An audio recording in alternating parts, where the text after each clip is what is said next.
तो परमात्मा प्रत्येक युग में आते हैं और इस तरह की लीला करते हैं। जैसे दुल्हा रूप में एक झोंपड़ी में रहा करते थे, हाथ से काम करते थे, भक्ति भी करके दिखाते थे, उनको जरूरत नहीं थी भक्ति, लेकिन हमारे लिए एक एग्जाम्पल कोड करके गए, उदाहरण देकर गए। वो एक भूमिका की, तुम ऐसे करो। और जो भी उनके पास मेहनताना आता था कपड़े के बुनने से, उसमें से जो घर के योग्य आहार के लिए जो चाहिए था वो सामान लाकर बाकी जो पैसा बच जाता था उसका सत्संग कर देते थे, भंडारा करा देते थे, भगत बुला के खाना सत्संग करते थे, वहां खाना खिला देते थे, सत्संग भी सुनाते थे। तो हमें ये बताना चाहते थे कि तुम विश्वास करोगे ना मेरे पे, ऐसे करो, फिर देखना मैं क्या करूंगा तुम्हारे लिए। एक बार किसी ने झूठी चिट्ठी डाल दी थी कबीर जी को तंग करने के लिए, नीचा दिखाने के लिए, कि वो भंडारा करेगा 3 दिन का, सब साधु संतों के डेरा में, कि सभी आइयो 3 दिन का भंडारा है, और एक असरफी देगा प्रत्येक भोजन के बाद, ये लिख रखा है चिट्ठी में। एक दोहर देगा, दोहर होती थी बहुत सुंदर कंबल टाइप। तो सभी मंडलेश्वर, सभी डेरा के संत अपने सारे चिल्ला ने लिया, एक जितनी बार जितनी रोटी खाएंगे, ये थमाया के पुजारी थे, और सबको एक असरफी मिलेगी, एक दौर मिलेगी प्रत्येक भोजन पे। तो उनका मुखिया ने सोची थी खूब जोटा लगेगा, खूब पैसे मिलेंगे, खूब दौड़ मिलेंगे, उन्हें बेच के फिर पैसे ले लेंगे, अपना काम चलावाएंगे। 18 लाख व्यक्ति आ गए, और परमात्मा का शाम शाम का आटा बर्तनों में, और कबीर जी के नाम से चिट्ठी लिख दी थी। अब परमात्मा ने दूसरा रूप बनाया, सतलोक में गए, और वहां से 9 लाख बैलों से, अपने सतलोक से 9 लाख बैलों के ऊपर, पहले यही थी ट्रांसपोर्टेशन, 9 लाख बैलों के ऊपर सारा सामान लाद के, चीनी, घी, आटा, चावल, सब कुछ, और वहां ला के टेंट लगा दिए नारे नारे। वहीं सतलोक से ही परमात्मा के बच्चे हंस रूप में आए, और वही हंसों को परमात्मा ने बैल बना के लाए, फिर जाके वो वैसे ही बना दिए, और बाकी सेवादार भी उनके साथ आए, और अपना दूसरा रूप बना के एक टेंट में विराजमान हो गए, और काशी के चौपड़ के बाजार में वहां लगा दिए हजारों की संख्या में टेंट, और उन टेंटों में नो कारण ढेर के ढेर पूरियां के न्यारे, चावल के अलग, दूध के डेग भरे हैं, और आटा की बोरियां के नरेट। और वहां कहते बिना पकाया पक रहा।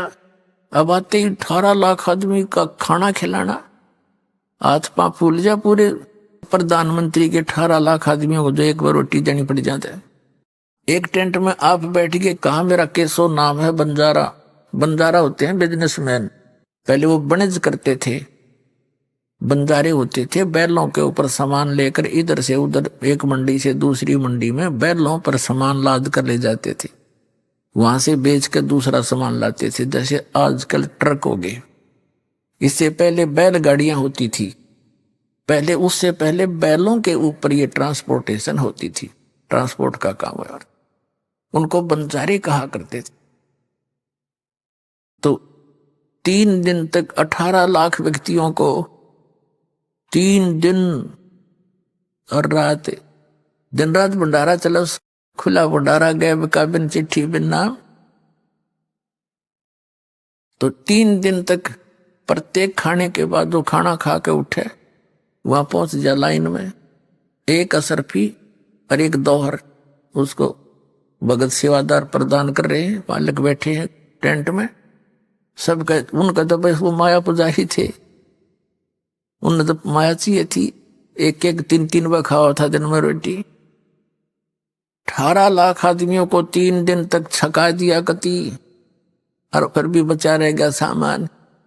तो कबीर साहब कहते हैं, कल पे कारण कौन है कर सेवा नहीं काम, मन इच्छा फल देऊंगा जो पड़े मेरे ते काम।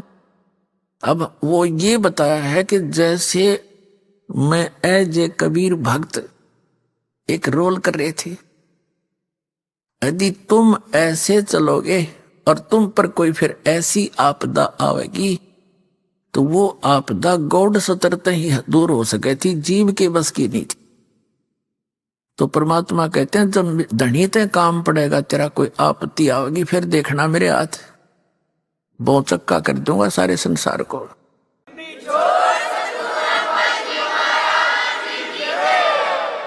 तो परमात्मा कहते हैं सोचल छिद्र मैं करूं अपने जन के काज। तो ये दूसरी स्थिति। फिर तीसरी स्थिति में परमात्मा कैसा रोल करते हैं, वो कहीं भी एक साधु रूप बनाकर प्रकट हो जाते हैं। पहले तो ना तो कोई कन्वेंस थी और ना ही कोई ऐसा टेलीकास्ट था कि अभी एक आदमी कहीं रह रहा है तो उसका 6 महीने तो पता नहीं चला किसका है कौन है। तो ऐसे उस नगर में, उस गांव के बाहर जहां वो विधवा बहन रहती थी, उसका पुत्र निकम्मा हो गया था। उस नगर के बाहर परमात्मा कबीर जी एक साधु रूप में रहा करते और परमात्मा बताया करते थे कि मेरे कई आश्रम हैं भाई, मैं एक एक महीना आपके आश्रमों में रुकता हूं। अब जैसे परमात्मा साधु रूप में उस आश्रम में आते थे, 1 महीना या 2 महीने रुकते थे, फिर चले जाते। तो जितने भी वहां भक्त थे, छोटे गांव हुआ करते, 10-20 घर उनका उपदेशी थे। तो उन सभी उपदेशी परिवारों ने गुरुदेव की सेवा के दिन बांट रखे थे कि प्रथमा को हम भोजन खिलाएंगे, द्वितीया के दूसरे का, तृतीया को तीसरा, यानी सभी अपना बांट कर उनकी सेवा का फल ले रहे थे। आश्रम में गुरुजी और साथ में 2-4 जो भक्त रहते थे, वो वहाँ खाना नहीं बनाते थे, उस नगर से ही सारा दिन का दोनों समय का भोजन जाता था। अब गुरुजी का भोजन के लिए सबका नंबर लगा हुआ था। एक बहन का नंबर आ गया और उस दिन उसका दूध फट गया। तो बहन ने सोचा भी गुरुजी का आज हमारा भोजन का नंबर है और खीर नहीं बनाई तो फिर क्या सेवा करी। दूध खत्म हुआ तो वो अपनी पड़ोसन के पास गई जिसके भैंस गाय दूध देती। किसके पास? उस विधवा के पास जिसका इकलौता पुत्र था और वो निकम्मा हो गया था। उस बहन से जाकर उसने कहा कुशल हो बहन। अब जैसे कोई किसी से वस्तु मांगने जाते हैं तो सीधा ही नहीं कहा जाता अगर मुझे फला वस्तु की जरूरत है ला दे। आदमी औपचारिकता करता है, बैठता है, कुशल मंगल पूछता है, फिर उसका मूड देखता है और फिर उससे प्रार्थना करता है कि मुझे उस चीज की आवश्यकता थी। उस बहन ने कहा कि परमात्मा की सेवक बहन ने कहा उस विधवा बहन से कि कुशल हो बहन। अब उसको कहा आजा बहन बैठ जा, और अपना सारा दुख रो दिया कि क्या कि कुशल हो। छोटे से इस बच्चे का पिता मर गया था और मैंने इस उद्देश्य से दूसरी शादी भी नहीं कराई कि मेरे बेटे की वीरान माटी हो जाएगी, ना जाने कौन किसा मिल जाएगा, इसको दुख हो जाएगा। तो मैंने इसको जैसे तैसे पाल पोस कर बड़ा किया। सोचा था भी काम में हाथ बटा होगा, ये निकम्मा हो गया। पैसे ले जाता है, घी बेच कर गुजारा करती हूँ।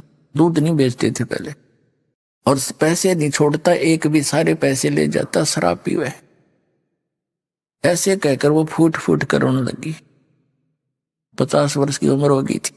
तो उस बहन ने समझाने की चेष्टा की कि बहन देखो, परमात्मा के सत्संग में चला करो हमारे साथ। आप देख रहे हो हमारे घर में भी ऐसे ही सब होया करता था, शराब भी पिया करते थे, सब छोड़ छाट गए। तो वो कहने लगी बहन मैं नहीं जा सकती क्योंकि तुम्हारे तो पति सिर पे हैं, तुम्हें तो लोग कुछ कहेंगे नहीं और मेरे बारे में 100 बात बनावेंगे। अब उस समय तो वह बहन ज्यादा बता नहीं पाई। उसको कहा बहन मुझे एक तेरे पास एक काम आई हूं कि ऐसे ऐसे मेरे दूध फट गया, गुरुजी का भोजन बनाना था, और सूखी रोटी कैसे ले जाऊं, मुझे उधारा दूध दे दे। वो कहने लगी बहन उधारा तो दूं को ना, और ये दूध काट कर रखा था बाल्टी में, सारा का सारा उठाकर उसके पात्र में डाल, अक ले जा, उधारा नहीं वैसे ले जा तू फ्री में। उस बहन ने कहा कुछ तो रख ले, अगना सारा ही ले जा उससे। कद कद भाग जगह मेरे संता के सेवा का। देख परमात्मा की दया होती है, उसमें ऐसी प्रेरणा बढ़ती, यहां से शुभ कर्म शुरू हो जाते हैं। अब वो बहन उस दूध को लेगी, खीर बना के उसने तो अपना वो कर्तव्य पूरा किया। एक दिन के बाद फिर उसने खुद विवश होना पड़ा उस उपदेशी बहन ने इस बात पर विचार करने के लिए कि ये बहन के या तो कति देवी है, इतना कुर्बान ये तो हम भी ना कर सकते, कोई हमारी भगत बाण मांगना हुआ बहन तो हम भी नहीं दे सकते, इनू सारा का सारा थे। तो इसमें जगह है भगवान की। उसके पास वह बैठने लगी, जा जाकर जिक्र करने लगी, समझाने लगी कि बहन समाज की तरफ नहीं देखा करते। परमात्मा बताते हैं लोक लाज ना कीजिए निर्भय हो रहिए, यो मन संतों दीजिए तो गोविंद पाइए। लोक लाज मर्याद जगत की तरण जो तोड़ बगावे, जब कोई राम भगत कथवा। फिर उसने कथा सुनाई, उस बहन ने कथा सुनाई कि आपने मीराबाई की कथा सुनी है। मीराबाई मंदिर में जाया करती थी, बचपन से ही भगवान की भक्ति में लगी हुई थी। उसका विवाह हो गया था। विवाह हो गया था 4 वर्ष के बाद उसका पति राजा भी था, और राजा की मृत्यु होगी, विधवा होगी मीराबाई। देवर गद्दी पर बैठ गया, संतान कोई थी को नहीं।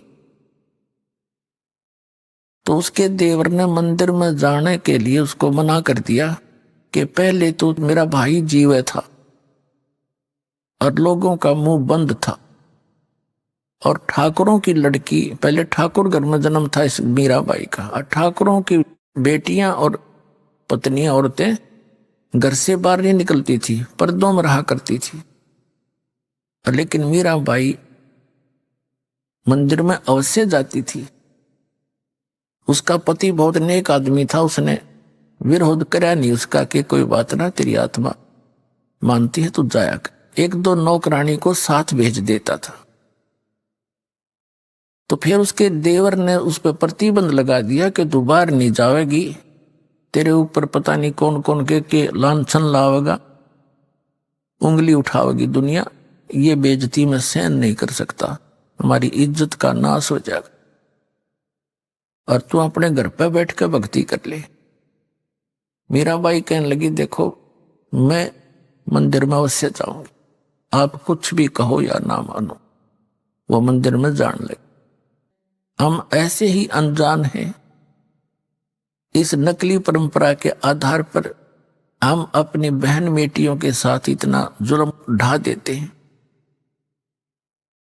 अपना आत्माओं परमात्मा कहा करते कि बीबी पड़दा रहे थी और डोडी लगे थी बार, अब गा तू गाड़े फिरती हवा बन कुतिया बाजार।